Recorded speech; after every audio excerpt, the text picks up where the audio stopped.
সাহিত্য সাংবাদিকতার মেলবন্ধন অনেক সাহিত্যিকই ঘটিয়েছেন। তাদের মধ্যে উল্লেখযোগ্য আকবর হোসেন। সম্পাদনা করেছেন চেনা ও জানা এবং প্রজাপতি নামে দুটি পত্রিকা।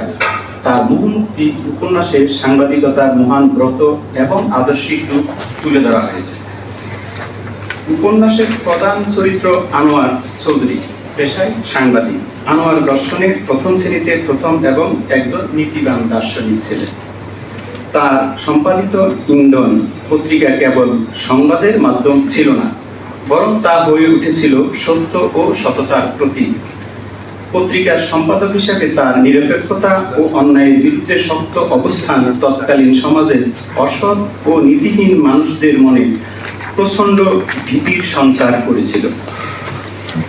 সাংবাদিকতাকে তিনি কোনো ব্যবসায়িক স্বার্থে নয়, বরং সামাজিক দায়বদ্ধতা ও মূল্যবোধ প্রতিষ্ঠার হাতিয়ার হিসেবে বেছে নিয়েছিলেন।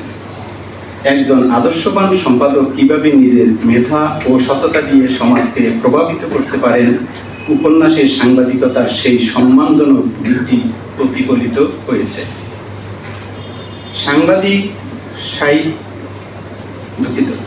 সাহিত্য সাংবাদিকতার নিবিড় মিলন ঘটিয়েছেন শওকত আলী তার দলিল উপন্যাসে।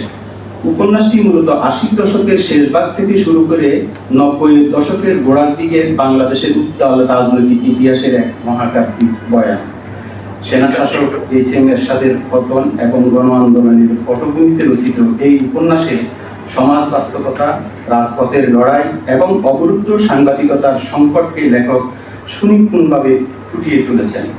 প্রধান চরিত্র ইতিহাসের সাক্ষী রায়হান, দলিল উপন্যাসের কেন্দ্রীয় চরিত্র।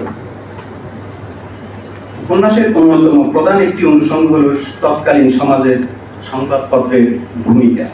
৮০ দশকের এরশাদ বিরোধী আন্দোলনের সময় গণমাধ্যমের উপর ছিল সামরিক জান্তার কঠোর সেন্সরশিপ। সত্য প্রকাশ করা তখন ছিল রাষ্ট্রদ্রোহের শামিল।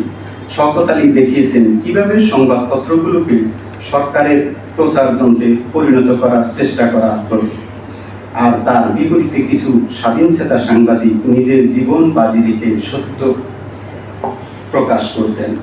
উপন্যাসের পাতায় তৎকালীন সংবাদপত্রের এই অবরুদ্ধ রূপ এবং সাংবাদিকদের নৈতিক সংকটের চিত্র স্পষ্ট হয়ে উঠেছে। এই কথার ভিতর দিয়ে সেন্সর বোর্ডের লাল কালির নিচে যখন সত্য চাপা পড়ে থাকে, তখন আমাদের কলম চালানো আর ভণ্ডামি করা একই কথা।